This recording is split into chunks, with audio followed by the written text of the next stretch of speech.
My name is William Hemsworth, and thank you very much for joining me for this week's program. This week, a friend of the show, John Kramer, founder of the Lego Church Project. John, how you doing today? I'm not doing too bad. Grace of God, I'm still standing. Well, amen. That's the same for all of us. Now, I saw on Twitter yesterday you were having some health issues. Kind of worried me. How you doing? Not doing too bad. I'm on the mend. Minor little infection that I'm dealing with, but I'll Okay, get good. through it. All right. So and I know season 21, there's been some challenges, to say the least. With the whole pandemic thing and all. Oh, well, it's kind of funny we talk about that because the challenges I'm facing with this season, I'd be facing some of the same ones, pandemic or not. Last year, I had a hard time securing displays. My first display last year wasn't until July and August. Okay. And here we are heading into August, and I'm kind of stuck in a holding pattern. I just got asked over the weekend whether or not I was going to do any displays, and it's like I can't do anything yet because the churches are not allowing social gatherings. Michigan's got some very strong rules in place, so that kind of limits my ability. Even within my own apartment complex, our rules are very tight, and I understand it's for everyone's safety, but at the same time, it does put an extra challenge in place, which doesn't necessarily need to be. Now, how has everything? I mean, it seems you've been doing a lot more writing since everything has happened. So, is that a result of the pandemic? What's that look like? I think it's been more of a reflection of my faith. Okay. I've really taken this opportunity with the churches being shut down for so long. You can easily lose hope that everything's going to stay the same and that nothing's going to change. What came about through me is through the prayer time, I came up with these rather interesting thoughts and decided to get those out onto a more constructive form with the blog posts and stuff. And I think that the writing's coming along very well, and I'm really happy with how things are going with that. Definitely having some of those posts recently shared has really done a lot for my confidence as an ability as a writer. Well, I know our mutual friend Matthew shared it on his blog, The Simple Catholic, and of course I shared it on my website and on my Patheos page as well, and I've had good feedback. So, yeah, good job. Yeah, Well, especially the one about the recent church attacks. right. So, what was the response to that one? I know you've had some interesting responses.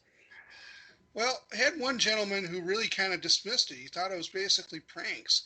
And I think the thing that you have to look at, though, is you have to look at it from a broader perspective of the entire history. These kind of church attacks and vandalisms are not really necessarily anything new. It's more common because of the current state of the world that we're in. There's a lot of additional anxiety and a lot of additional fear, and people don't react to that very well. From a spiritual standpoint, the evil one is going to try and find any tool, any weak mind to take advantage and exploit that. And that's where you're coming from. That's where you're seeing that. And it's a very crazy situation right now. We're living in very troubling times. There's a lot more violence in our cities than we've had at any given time. Whether or not that's because of the current social situations or because of the lockdowns and stuff, this virus has definitely put a lot of strain on our mental health. Mm-hmm. I've certainly experienced that myself. I've definitely posted on social media about my anxiety taking a beating and all this, but at the same time, that's where our faith comes in, though, when you think about it, because we really have to stand firm in what we believe. And yeah, these attacks are going to happen. There's no way to avoid that. And I think when you look at things from a broader perspective, I think one guy was complaining that we're taking this persecution complex. I don't see it as such. I think it's just a warning that things are going to happen, and we just have to be on guard. Right. One of the gospel readings this week, actually, in the Mass, was about Jesus saying to his followers, they hate you because they hate me. Yeah. So like you said, it was like nothing new. And when you look through the context of history, like you were saying, whether it's the first, second, third century, I mean, you look back when the church started, it was illegal to be a Christian.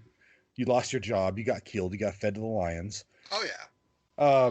And statistically speaking, at this point in history, Christianity is the most persecuted religion, most persecuted that it's ever been. Um, I guess what would you say? What would you say to someone who's saying that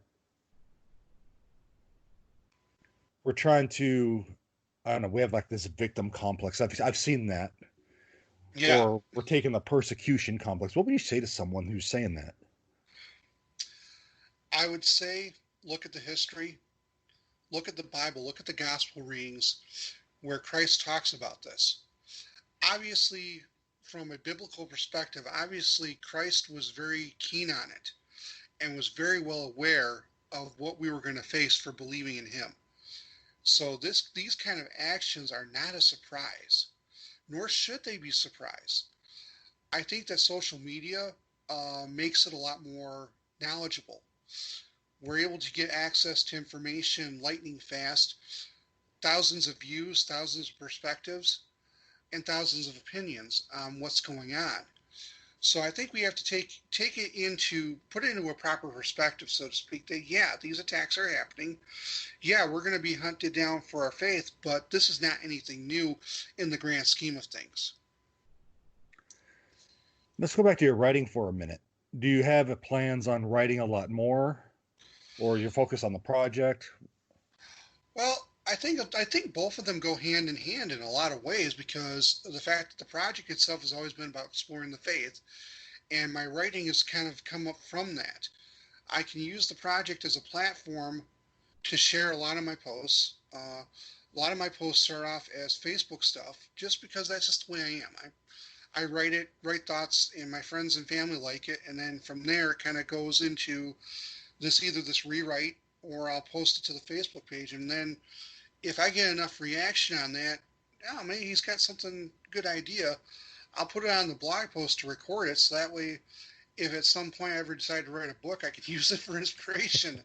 And that's where really a lot of the blog came from, was because people keep telling me, "Oh, you should write a book," and it's like, yeah, maybe at some point I will, but for now, I use it as a way to explore the faith. Uh, Use it as a way to show people what I see and how I see it. Uh, Coming from the perspective of the disability and stuff, I see things in a different light than other people would. I think that'd be a fascinating book, especially having pictures of each season and like your thoughts on it. I think that'd be pretty awesome. Now, off air, we were talking about evangelism off air. Oh yes. So you want to recap for our listeners kind of what we were talking about there? Because I thought it was very poignant, very applicable to today. Well, I think one of the things that I've heard some rumblings on social media that they can't share the faith when the churches are closed. I disagree with that notion totally. I have not stopped sharing the faith. I have talked to people. I've told them about what I do for prayer. I've got my new Pray the Rosary hashtag that I've been using, sharing my thoughts from that I get from when I'm praying it. I don't stop. Uh, even though the parishes are closed, and yeah, the Eucharist is a source and somewhat of our faith. At the same time, I firmly believe that we don't stop evangelizing. We don't stop sharing Christ just because the churches are closed. Uh, this is a wonderful time for us to pause and reflect on what is truly important in our world. Uh, to give us a chance to maybe move away from some of the less than ideal aspects of our lives and move into more towards godly ones, even though that may be a challenge for some people. But just the fact that we have this opportunity, we need to take advantage of it. Uh, the other thing that I'm constantly seeing is people that are constantly bemoaning things. My first question is, have you prayed about it? Have you asked God to change things? And you go, well, no, God wouldn't change it. God wants us. God is not going to do something unless we're willing to ask for it. If we want things to really change, then maybe we got to put our faith forward and ask him to change things. Ask him to help us. Uh, it goes back down to the story of Peter when he was trying to walk on water and he lost his faith for a minute and he started sinking. And Christ goes, "Ye have little faith." And that's the repeated message I keep getting. Where's our faith? So why do you think someone would say we can't evangelize because the churches are closed? Because we're trying to draw people to the mass, which I Okay. understand. It's admirable, it's important, but the Catholic lifestyle goes beyond the mass itself. It is something that should be reflected in how we're living. Even if our lives are not necessarily perfect, even if we're not the best representations of the faith, uh, I still think that it is important to be willing to talk to people about Christ. Even if we're going to get negative reactions, even if we're going to get these less than ideal responses, you're never going to know until you try. And I think part of it too is we become afraid. We really have become afraid to be open about the faith, especially in this progressive world, which seems to want to radicalize and change what Christ is about. And I think that's wrong in so many levels. I'm glad you said that. At the end of the mass, the deacon proclaims, the mass is over. Go in peace. 11 serve the Lord. Mm-hmm. One of the deacons at my parish, he puts a different spin on it, and I think it encapsulates what you're saying. He says the mass is over. Go in peace to live the gospel with your life. Yeah. And like you said, it goes beyond the mass. If our faith is, don't get me wrong, the mass is important. I mean, it's Yeah. where Yeah. everything We're happens. not I'm arguing not that point at all. I'm not minimizing it at all. But if we're going to mass and then we're leaving the mass unchanged, that's a Exactly. that's a problem. Our lives have to be changed by what we experienced in the mass, by receiving the Eucharist, receiving the sacraments. So what are some things? I know you mentioned prayer. What are some things that we can do as Catholics, especially times when public mass is suspended, to keep our faith alive and going? What I have found for me, and mind you, mileage may vary. I have found doing rosary daily, even if it's not at a consistent time. I've been known to do it at all times of the day. Like the last couple of days, it's been in the evening time before I go to bed. But taking that time to spend it in prayer, reflecting upon things. I think it's very important right now that prayer time be critical. And if some people is not confident, or if the rosary is not something that they feel led to do, there are other ways that they can take part in things. But still, it's that general idea of putting our faith forward. If we claim that we're believers, where's our faith? Is in the fact that we know that God will change things for us. So we have to keep that hope alive. We can't constantly spend our time moaning and bemoaning what's going on. We have to take our own action, and for us, prayer is action. Right. And Jesus never promised us an easy time on this earth. I mean, for goodness sake, they up and crucified our Lord. Yeah, But at the same time, like you said, we have to keep that hope. He promised to be with us to the end of the age. We have to remember that. He's never going to leave us. He's never going to yeah. forsake us. Cling close to him. Now, the background in my green screen, I have a picture of one of your projects. Offhand, do you remember what season this was? Yeah, it's season 21, and I can tell because of the tabernacle in the background. All right, fair enough. We got that distinguishable marker. So this is the one that you're hoping to display this year, right? Yeah, this is the one I'm hoping to do more with. Okay. I've got this beautiful, beautiful large church sitting in my living room, and I have not been able to show it to very many people. Oh So man. I know you normally do these displays in churches. Are there any other ways to maybe do a display, whether it's virtual or not, or? Well, a couple ideas do exist. One is to do an outdoor display where I can shoot some video with my phone and then upload it to YouTube, doing a virtual display, which I'm not opposed to doing. But the main stumbling block in that has been Michigan's weather. That has been the challenge, though. The temperatures have been very uncomfortable, even for me. Now I know you guys get like triple digit heat. We get, if for us, getting heat in the 90s, close to 100 sometimes. That's a bit uncomfortable, especially when you get the high dew points. You have a lot So more humidity than we do.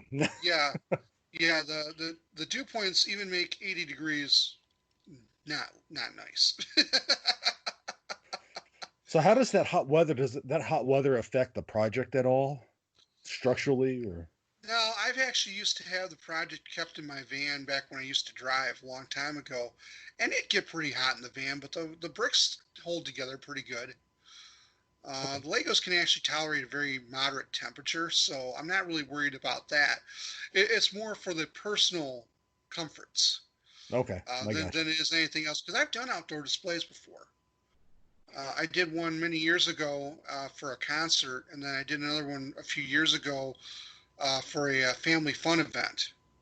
The picture where I've got the Saginaw Spirit mascot taking a look at the project. I think I posted that on one of the recent Twitter threads that I did.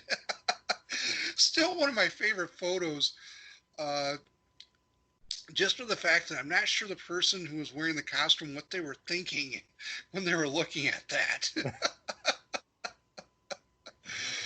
Oh man, it's so funny. Just the way, and that's one of the things I do miss is the interaction. And I think if I was able to do an outdoor display, I'd be able to make it open to the public because I think there's a way we could do social distancing with it, Hmm. giving people a chance to line up and just be able to take a few minutes and take a look at it. I think there are ways to do it. But I'm praying on it. I'm putting a lot of prayer on it to see where the Lord leads. I'm praying that things change, not so much for myself. And I think that's one of the big things to understand in all this is that a lot of my prayers are not so much for my own needs, but because there are a lot of other people that are being affected by this. Yeah, I think that's a crucial point as well. Is we need to remember that as Catholics, as Christians as a whole, we're not in this on our own. It's a team sport. Even though Yeah, we can't gather. I mean, let's pray for each other. Let's support each other. yeah. Let's help each other to heaven. So I know off camera we were talking about some of the things you've been learning from was it Father Solanus Casey? Did I say that right? Celeste Casey, one of my favorites. Okay, so what are some things that you've learned from him during this whole mess? um, a better sense of gratitude for all that goes on. Uh, and also, there's another post that on the blog, on the Praying at the Bricks blog, where I talk about fear and worry. And that was actually inspired directly from a quote of his about worry, that basically it robs us of our peace. And that is very true. When we are constantly worried about everything around us, whether it is medical issues, COVID, masks, whatever's troubling our hearts, that robs us of our peace. We cannot put things into a proper perspective, nor can we do the Lord's work when we're constantly obsessing about everything that could go wrong. And I think that's one of the biggest takeaways that I've been able to come through in all this. And it hasn't been easy for me. I mean, I talk about my anxiety struggles all the time. And my anxiety's certainly been sky high. I mean, yet by the grace of God, I'm still able to do a lot of interesting things. And even though I've been limited with the project because of the pandemic, there are other avenues that I've been exploring, and I'm open to what the Lord has for me. Well, exactly, because it could be an opportunity, well, to branch out, grow, see things obviously see things in a different perspective. We've been forced to do that. Yeah, and I think the for me, it is a giant reset button. When you think about all that's been going on, and I think if anything that I've seen on social media is that we've really become kind of hostile to each other. We Oh get yeah. into these narrow camps. We are willing to wave our flags for a specific cause or camp as Catholics, and I really wonder if that's actually counterproductive to the overall mission of Christ. Especially when you've got like these like you got left calf, trad calf, you name it, they probably got a camp for it. And I really have to wonder, is that really helping us out in the long run? Are we that embedded into our camp that we can't see the greater glory of what's going on? Right, and that's a frustration for me on social media because I obviously have friends in both, let's say both spots. Yeah, same But here. it's very interesting where it seems like people are just so ingrained that they can't see positives in each other. Where you have to believe the same way I do, or else you're wrong. I've seen people call each other heretics Oh, yeah. because they don't go to TLM. Yeah. And there's nothing wrong with TLM. It's beautiful and love it. Yeah, I've got Go if nothing you wrong with it. can. But just because a TLM isn't accessible doesn't mean that someone isn't a good Catholic. Like we need to, I think as Catholics we need to stop doing that. Yeah, Obviously, we but need to stop waving the flags. right. If we want to evangelize, if we truly want to evangelize, then we need to stop focusing on our narrow niche as Catholics. I certainly believe in the charismatic renewal. I grew up in it, in its shadow, but at the same time, though, I see myself more as a Catholic, and I leave the flag behind. I focus on what I'm supposed to be doing, and there are certain camps that can really be hateful, which is really sad, really, when you think about it, especially when you see that the social media can bring out the good in us, but it can also expose a lot of that venom that comes out. And I think that itself becomes part of the problem that we're facing with. And it can be a real big stumbling block to evangelizing because you have these people who, oh wow, I'm not sure I really want to join this church because of these camps that keep forming up. It really is a kind of a roadblock to sharing the faith with others. Right now, as you know from my Facebook post, I'm a big wrestling fan. Oh, And yes. Eric Bischoff, he has this quote that controversy creates cash, and that's kind of, I think it goes hand to hand with social media. The more controversial you are, the more likes and retweets and shares you're going to get, because the call of unity and all that, it's not, I don't want to say it's not cool, but it's not controversial, and Yeah, people are controversy sells papers. exactly it. But Jesus tells us in, John 17, he prays that they may be one. And I think right now is a great time for us to unify, to evangelize, because now more than ever, people need Jesus. People need what the church can give. And again, we're just freestyling here, but Yeah. that's my take on it. Well, no, but you're right though. And when you have the different factions, you see what happened when those factions get together, and if they're not on the same page, a Royal Rumble breaks out. Yeah, no pun intended. Going with the wrestling analogy right there. This is coming from someone who has been to both a WWE event back when it was WWF and Right. a WCW event I a never long got time ago. I never got to go to a WCW event, unfortunately. I went to But went to one of their Monday Nitros that they had in Saginaw at okay. the time, and I was really surprised that they had it at the Civic Center in Saginaw, which is only like a 5,000 seat arena instead of one of their bigger ones. So, but this was like another lifetime ago. Yeah, they're out of business now. But anyway. Oh, All right. but yeah, So but still, it boils down to that same kind of element where the evil one's going to use whatever he can to divide us, and a house divided breaks apart. yeah, yeah, well said. And I think I want to leave it at that note because I think that's a very powerful point. This is the time to unite. And don't get me wrong, this doesn't mean we can't disagree. Oh, There's disagreements happen all the time. We're a family, there's going to be disagreements. And that's a normal thing, but it doesn't mean that we can't be unified for a cause and have disagreements about things. What matters is that we go to that extra level and say that you're not Catholic because you don't do this, or vice versa. It goes both ways. It's not one way versus it goes both ways.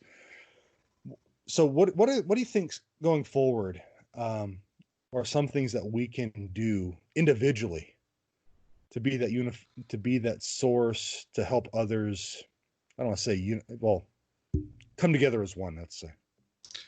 Well, for me, it is about being willing to talk to others about the faith. And in even just being subtly just saying, hey, I've got faith that God's going to change things. I know God will change things. That's the start. That can open up the door to a conversation where someone may ask you, well, why do you believe that? And that's where you can get into, well, my faith teaches this. And I also think the other issue too is I think that we can tend to have this catastrophic thinking about the state of the world. And the news keeps coming out, but we have to remember that God will do great things in us if we're willing to ask. And that's one of the bigger things. When you live a life constantly being negative about everything, you cannot have any sense of good. You cannot see any good that comes about, even when things are actually going well. And there's a challenge in that. I'm certainly guilty of that too, where I've gotten to these points where it's like I can see everything going wrong, nothing Same going here. right. Yeah. But at the same time, though, we know that God will help us. And I've got faith in that. I've got total faith. I call it a hopeless optimistic view. But you really need to have that, though. If you want things to get better, or to have us to have strength to ride the storm out, you have to be optimistic no matter what. If you're going to spend time walling in negativity, you're not going to see the fruits of that. Well, man, John, thank you for taking some time. Again, this is our fourth time talking, and I always thank you for coming on. I'm always willing to come on, man. This is always a lot of fun. So where can the listeners find out more about you, your project, what you're up to? You can find me at the Praying at the Bricks blog through Blogger. You can also find me at the Lego Church Project Facebook page, or on Twitter under KC8WZM, under my name, John Kramer. You can see the various picture threads I've been posting. About every other week or so, I seem to post these series of random photos from the nearly 5,000 photos that I have. Yeah, and it's just amazing. I show the photos to my kids every now and then because they love Legos. And they're like, how does he do that? We can barely make a telephone or a frog. Like, very carefully. All right, man. Well, thank you for coming on, and God bless you, and stay safe out there. Thank you. God bless, my friend. All right.